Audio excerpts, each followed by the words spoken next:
chapter 2 as well as Luke chapter 19.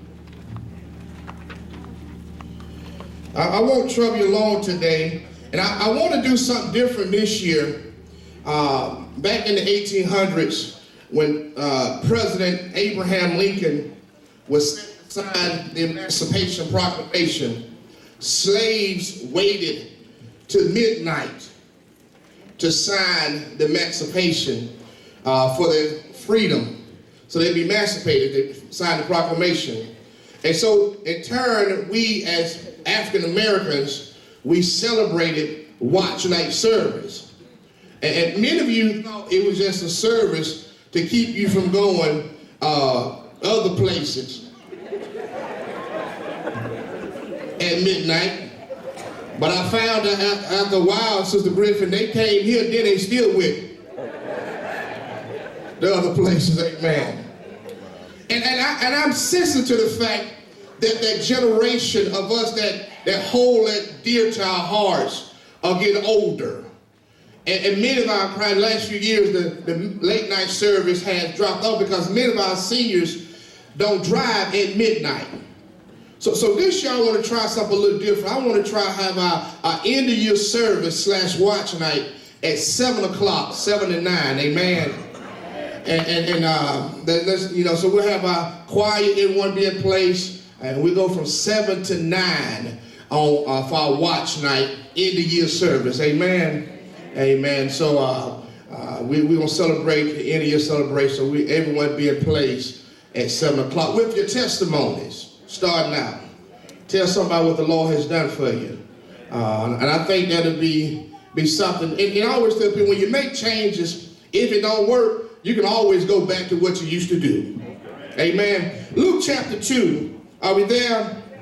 We're going to start at verse 1. It said, "It came to pass in those days that there went out a decree from Caesar Augusta that all the world should be taxed. And his taxing was first made in Cyrenius as governor of Syria. And all went to be taxed, everyone into his own city.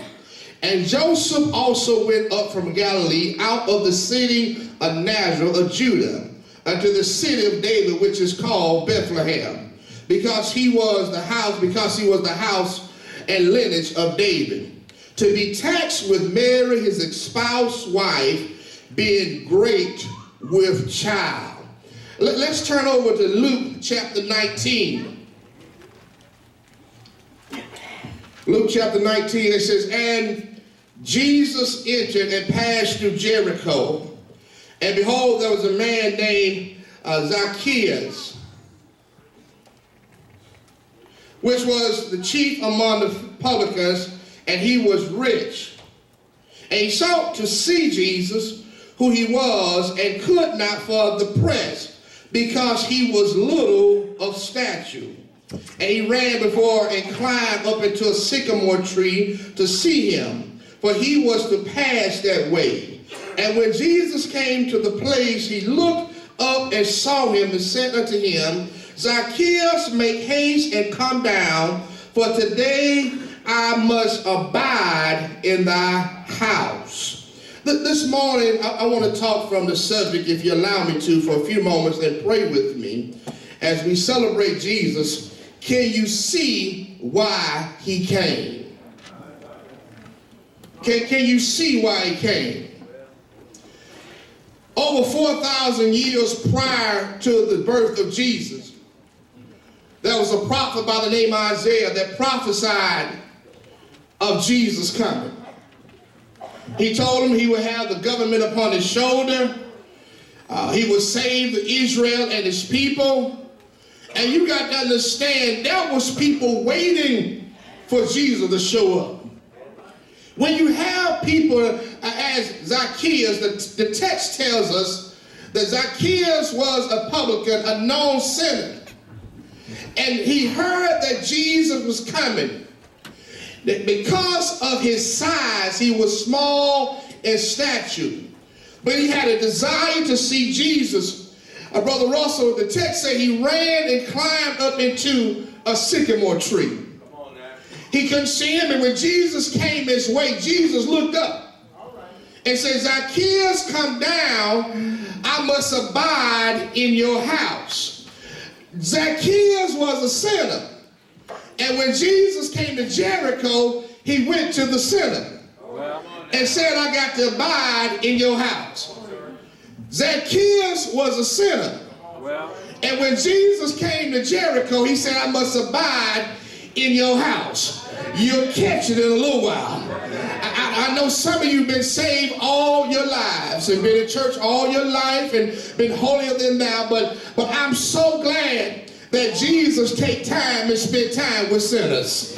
Do I have anybody here to say, I'm glad that he came my way? If it had not been for Jesus coming my way, I would have missed the opportunity that I have had in my life. Zacchaeus perhaps would have been put out by the church, not voted in as a deacon or preacher, but when Jesus showed up, Jesus said, let me come by your house. That some folks don't want them to sit on the same row with you because they know of your past, your history, your pedigree. But I'm so glad, Sister Clark, that Jesus is not like the rest of us. He does not hold us accountable for who we used to be or what we used to do. And because of that, I can see why Jesus came, because the Pharisees was holding Zacchaeus to a standard and even mad at Jesus. We read the text. It said if Jesus had known who he was, he would not have gone to his house. I stopped by to tell you, I'm glad. I'm glad that Jesus take time to go places that we won't go. I'm glad that Jesus take time to do the things that we won't do. And so because nobody else could save people like Zacchaeus and myself, he had to send somebody down through 42 generations to be born of a virgin in a manger. A nativity scene look good, but really the manger is really a stable, a feeding trough for animals. There was no room at Memorial, no room at St. Joseph or Canada, not even room at the inn, and they had to give birth to his pregnant wife in the pastures of Bethlehem. I'm glad he came. Can you see why Jesus had to come? Because God told Moses to go do something. He began to tell Moses, tell God, I don't speak well. Can you see why Jesus had to come? Because he told Abraham to go to the mountain and tell him the father of faith. But Abraham began to lie to God and lie about Sarah being his sister instead of his wife. Can you see why Jesus had to come? He trusted David to be a man of his own heart, but yet David slept with the women, did not chastise his children, allowed his son to be disrupted in the kingdom. Can you see why Jesus had to come? Because nobody was faithful enough to do what Jesus could do but him. Can you see why he had to come? Christmas is not about gifts. It's good to celebrate one another. It's good to celebrate our children, good to celebrate our spouses, our loved ones. But Christmas is about celebrating the one who came that you might have life. Listen, the reason you're still here is because he came. The reason you have your job, the reason you have your health is because he came. And matter of fact, not only have he came, but he have came into many of our lives, and your life is better because of Jesus. Do I have a witness here? Abraham could not heal your sick. The Hebrew boys can turn your life around, but Jesus had to come. And the prophet Isaiah said he will become, and it will call him Emmanuel. Emmanuel means God is still with us. Despite what we have been through or going through right now, God is with us. Anybody know that if it had not been for God on your side, you wouldn't be where you are right now? Anybody here know if it had not been for God in your children's life, they wouldn't be where they are? I wish I had about 3 witnesses here. I'll make number 4 can say, if it had been for God, I would be in places that I wouldn't even be able to tell others about. But God has made a way. Many of you have made it through sickness that kill folks. Many of you retired off jobs and other folks didn't even make it to the end. Don't you know God has been good unto us? He had to come. I'm so glad he came, Deacon Parker, because when I wasn't in church, God was in me. Some of you ought to at least wave your hand, because there's some of you didn't know God, but God took care of you. Zacchaeus was a known publican, And the text says, when Jesus came to the place, he looked and saw him and said, Zacchaeus, make haste and come down, for the day I must abide in thy house. He made haste and came down and received him joyfully. Listen, it doesn't matter what you have done. When Jesus comes in your life, you ought to have a reason to give God praise. See, it doesn't matter what people say about you. Yes, it hurts your feelings and it make you feel bad, but if you got God in your life, God can make you rise above the stuff. It doesn't matter. See, and let people talk about you. Yes, some of it probably true.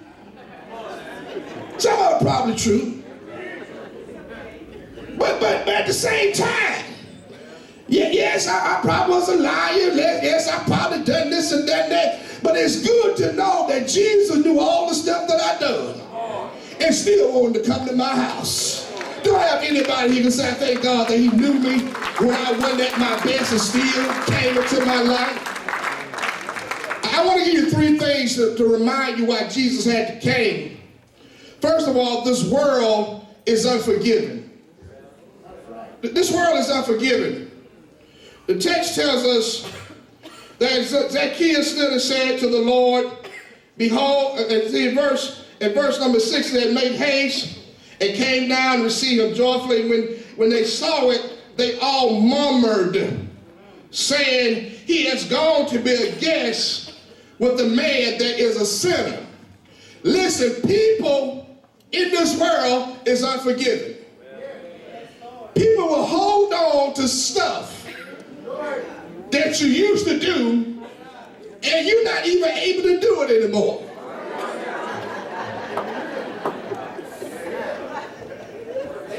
People will hold on to stuff and who you used to be, and God has changed your life 360 plus, and they still hold on to it. The Pharisees should have been excited. This man ripped through the crowd. He said it was there was a crowd of people there. He climbed the tree. He said, kids don't even climb trees no more. He climbed the tree. A grown man, something was wrong with that pitch anyway. You see a grown man climbing a tree. But that was a sign of determination to see Jesus. He was trying to see Jesus, but Jesus saw him. And Jesus said, I got to go to your house. Instead of the Pharisees getting excited, they began to murmur and say, well, if Jesus really knows his pedigree, this world is forgiven.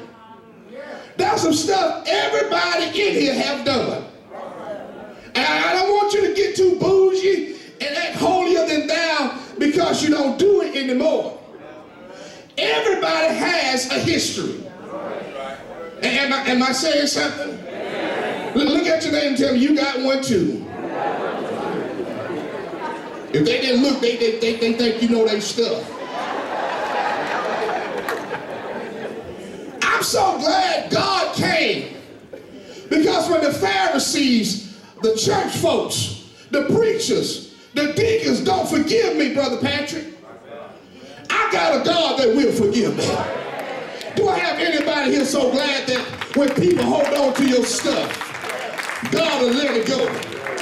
Yes, we made mistakes. Yes, we've done wrong, but thank God I'm not judged by you. You can look at me, you can make assumptions, you can talk about it, but when I die, I don't have to stand before none of y'all.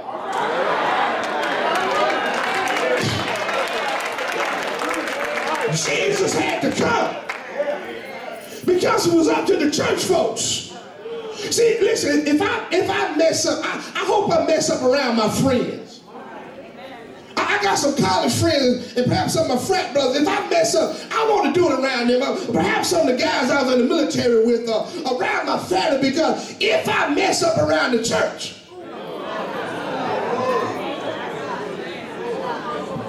I think everybody else would give me another chance. But the text said the Pharisees, people are unforgiving, and sometimes it's worse in the household of faith. So I'm so glad Jesus came, because God will forgive you. This world is unforgiving. So don't feel bad when they're talking about you. They talked about Jesus. Don't feel bad when they criticize the people that was trying to criticize Job. So you got to understand this world is forgiven, so Jesus had to come. Not only is this world unforgiven, this world is not your friend. Some of y'all got thousands of friends on Facebook. And sometimes, Deacon Park, I wish life was like that. You could just unfriend some folks. But it's not like that. And some friends are friends as long as you're friends. If you make them mad, they got good ammunition against you. That's why you better not fall out with some folks. They know stuff that everybody else don't know, and you trying to keep them happy. You really don't like them, but they know stuff that other folks don't know. If they get mad, they're going to tell all your stuff. This world is just waiting for you to fall. The world just waiting for the church to mess up. I was in a crowd of people the other day. Somebody said, "Do you hear about this pastor stuff at his church?" I said, "Listen, don't talk to me about another pastor. Because if you talk about that pastor, when I walk away, you may just talk about me." And I said, "Listen, the world is already tearing down the church. We don't need to tear down one another. I need somebody to pick me up, like Paul said in Galatians 6:1, when a brother is overtaken of fault, ye rich of spiritual, restore such a one the spirit of meekness, consider thyself, lest I also be tempted." So when I'm down, I need somebody to pick me up. You got to understand, this world is not your friend. But if I had Deacon Brian Stock down here, he'll sing a little song and say, "What a friend." He's from Macedonia, Talladega. He said, "What a friend we had in Jesus." Do I have anybody here know that Jesus is your friend? You can walk, he'll walk with you, he'll talk with you, he'll give you peace in the midnight hour, he'll give you joy. Don't you know, your friends may walk away, family turn their back on you, but I know a man by the name of Jesus that'll never let you down. Jesus is a friend to the believers. He'll come take you. And Zacchaeus, he wasn't looking for the Pharisees, but he looking for Jesus. You gotta understand, this world is not your friend. Simply because you're a child of God, people wait for the day that you cuss in the office. They cuss all the time. Don't thump your toe too hard around the wrong person. And say something besides Jesus. I thought you went down under that church. And see, and I'm going to tell you, don't push church folks either, because you don't know what type of day they had. And you don't know what they're going through either. So if you see someone's out of character, it's not that we're not saved, we just having a bad day. And there's some good church folks I know, some of y'all still cuss. Somebody said, "Yes, I do."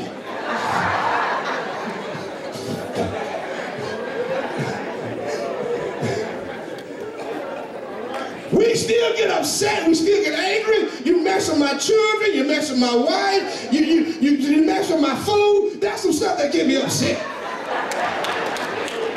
I didn't mean that last part. It slipped. We still human.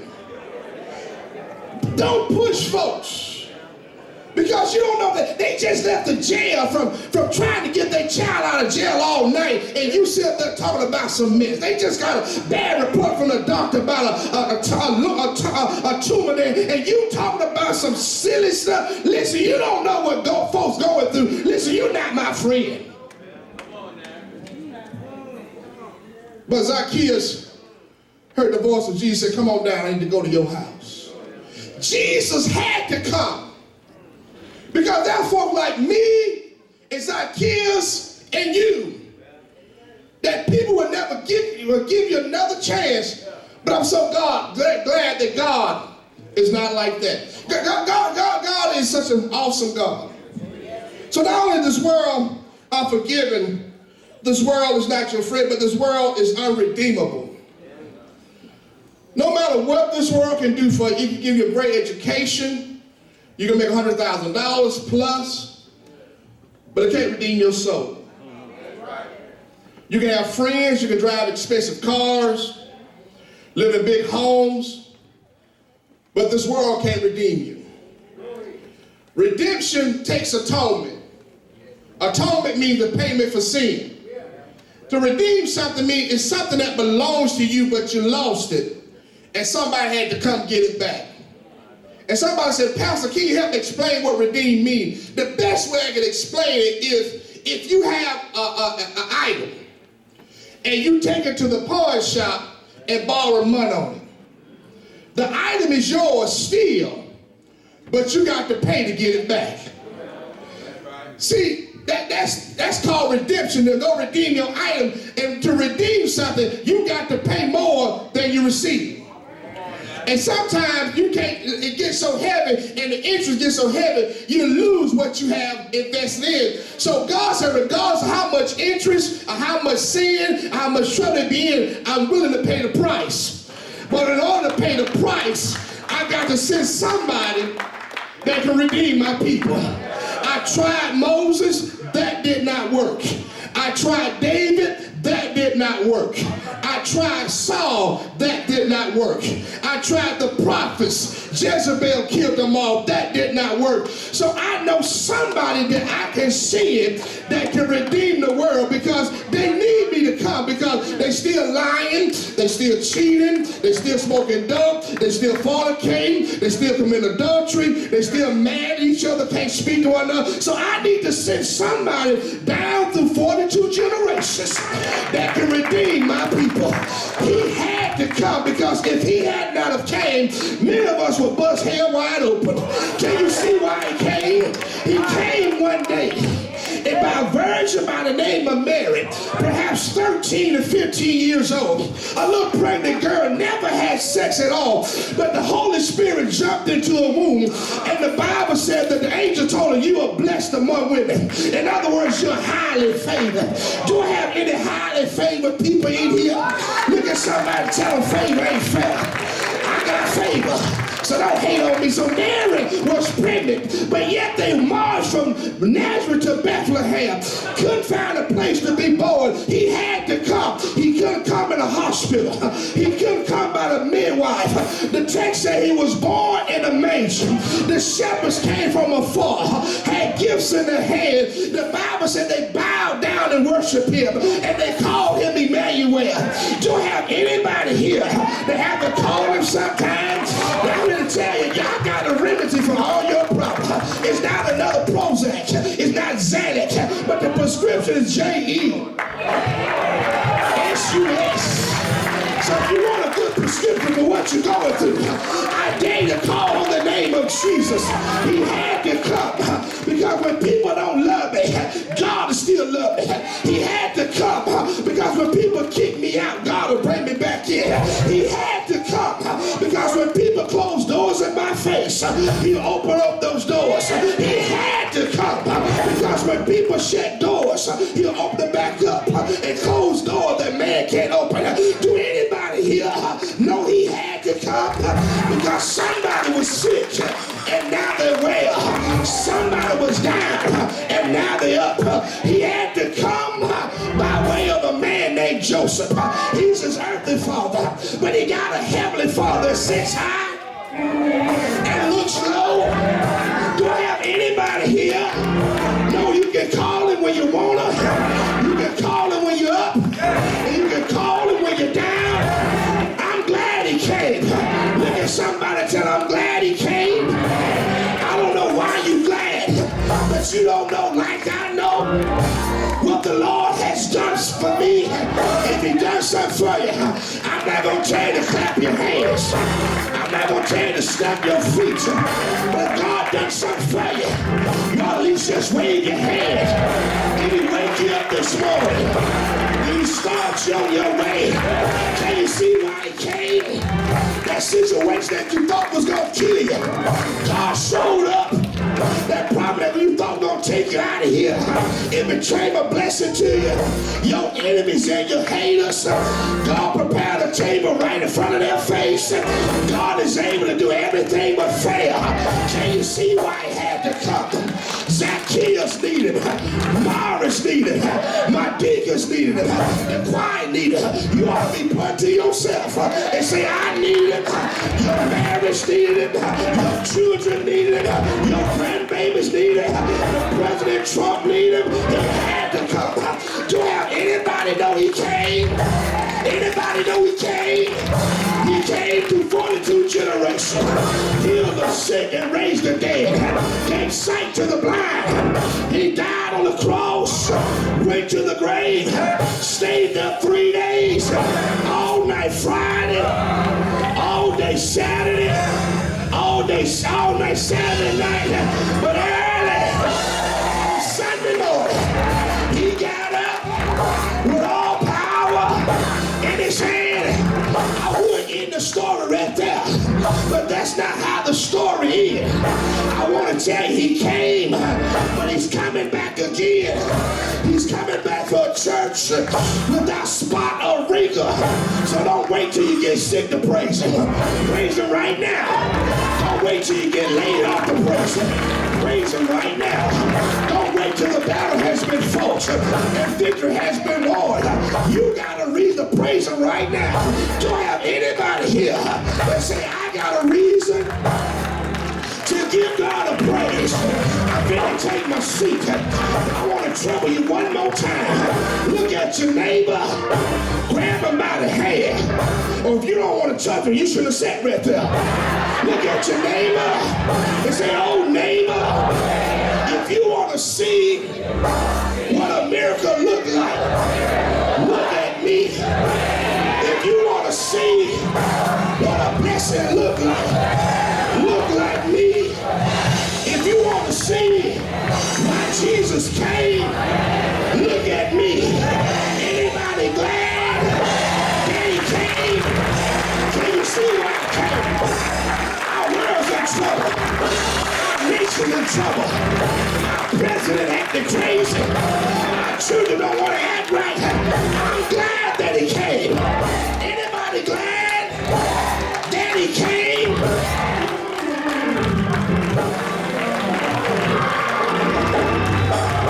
Can you see why he came? If he hadn't came, Sister Charles would have been in a lot of trouble. See, I know you think it's bad right now, and you're not God. Imagine, Luke, what it would be like without Jesus in your life. I'm glad he came. I may not be able to spend Christmas with Daddy this year, my big brother. But I got a God that's sitting at the table with me. You may look up on the tree, it might ain't have a tree at all. You might not get a diamond ring or Brahmin pocketbook. You may not get a new set of golf clubs. You may not get those new joints that's $200. A new Nintendo Switch.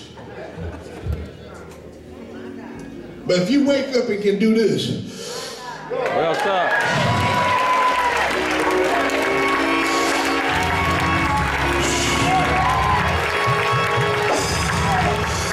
Check on the neighbor. Because the Bible said that everything that happens, praise the Lord. Make sure your neighbor breathing. If they ain't saying nothing, make sure they breathing. Check the pulse. But if you got breath in your body, you should give God a praise in here. He's worthy. Everybody know His word. Merry Christmas. Happy New Year. The greatest gift of all is the name Jesus Christ. Give God a hand praise in the building. Let us stand today.